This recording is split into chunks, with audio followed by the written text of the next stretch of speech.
Missing midfield, same old story against West Coast, but there has to be a winner, there has to be a loser. So congrats to the congrats to West Coast. Let's play the intro.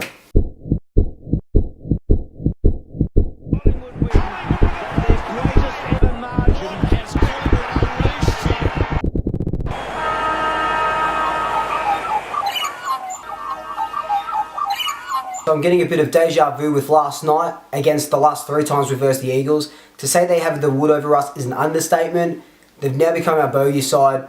We just can't seem to crack their midfield, crack their defence, and it's the same story. We go long, we don't play our chipping around game like we did against Richmond, and last night happens. We lose by 22 points.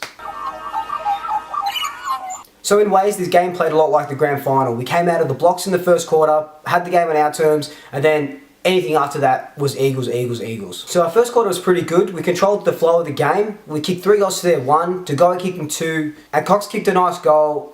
Cox, the American, the one with the American flag, they chant USA, yeah, that one. He kicked a nice goal, and we were off to a flying start. After quarter time, it was all the Eagles. They kicked 6 goals in the second quarter, followed it up with 3 goals in the third against L1, and then 5 goals in the last against L4. Going into the last quarter, we did have a sniff of a win, but it just wasn't meant to be. The Eagles deserved the win, to be honest. So just like the Geelong game, and just like the Richmond game, and now exactly like the Eagles game, it's been the same story. Our first quarters have been really good, but we haven't capitalised on all that possession and all that dominance. Prime example, of course, is the Stevenson handball over the top to Cox, Cox fumbling it, dropping the ball, and the Eagles gain possession. Something like that, Stevenson needs to shoot, or he has to be 100% sure that Cox is going to take that ball. Otherwise, come back inboard into the corridor if you don't think you're going to take the shot and you don't think you're going to score. But he's a young kid, second year, he's just going to learn from these mistakes. But that's the thing. Although after quarter time it was all the Eagles, we never were really out of it. We still were kicking goals, we still were chipping back, clawing back. We still kept ourselves in it even though we really didn't deserve to.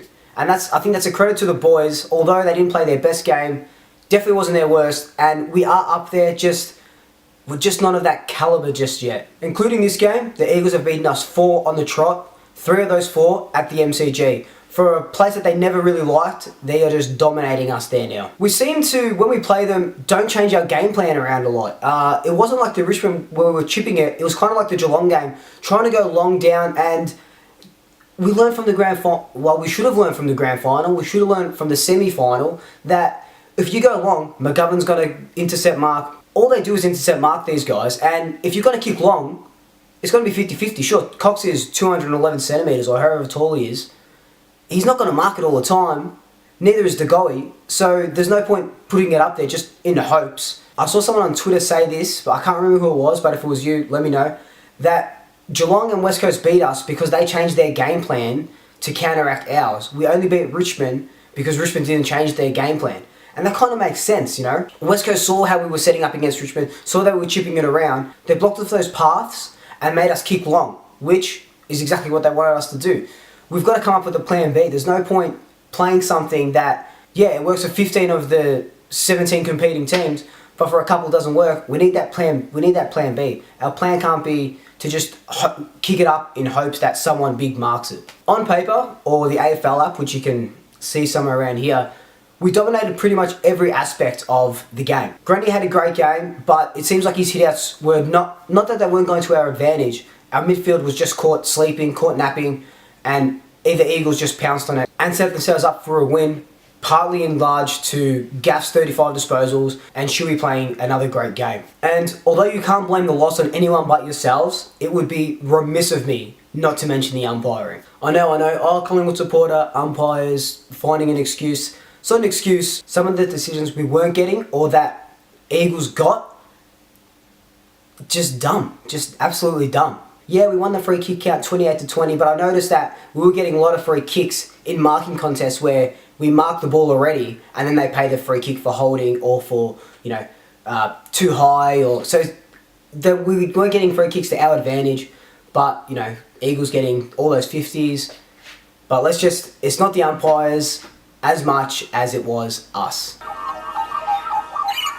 So Swoop votes this week. 1 vote I put to Sidebottom, worked tirelessly. One of our only midfielders that wasn't caught napping at times, really set the example. 2 votes for Adams. Welcomed back his mongrel, welcomed back that grunt. He gained over 350 metres when he had the ball in hand, and he's just become such a better decision maker than he was when he first came from the Giants, so that's why he's got my 2 votes. 3 votes, and the best on ground for me in a Collingwood jumper was Grundy. Not only does he ruck, he picks up his own ruck work, grabbing the ball, had 11 clearances on the night, which is great for a ruckman. So my predicted ins and outs against the Doggies are Aish, Phillips and Josh Thomas. So I asked the question on Twitter and Bonestorm replied back and said that Aish can't be relied on to be that link between midfield and defence, and he couldn't be more right. In the last week's video, the match prediction against Richmond, I said that Aish should be dropped for Greenwood. Didn't happen, Greenwood still came into the team, but I think Aish needs to get his confidence back in the 2s. I just don't trust him with ball in hand. I think Phillips needs to have a second dimension to his game. Yeah, we know he can run, and if he's going to run, he has to hit those targets going into the 50. Josh Thomas is unlucky, but I didn't even know he was playing the game until the 2nd, 3rd quarter, so he comes out, has a stint in the 2s. So with the ins, I'd like to see Callum Brown come in, Varco come in, and Sire come back in. So we missed that forward pressure of Varco. Yes, he doesn't get a lot of disposals, but he creates that forward 50 pressure, creates those tackles. It's the perceived pressure as well of Varco chasing after you. We were in the same position as we were last year. 1 win, 2 losses, and the ugly side of the ladder, and we know how that season turned out. It's still early goings. Eagles are the best team in the competition. They've set that benchmark, and as an ancient proverb once said, to be the best, you've got to beat the best. So we take on the Doggies at the MCG this Friday night, so let's give them the old hot pies, cold dogs treatment. But in the meantime, go Pies, swoop you later.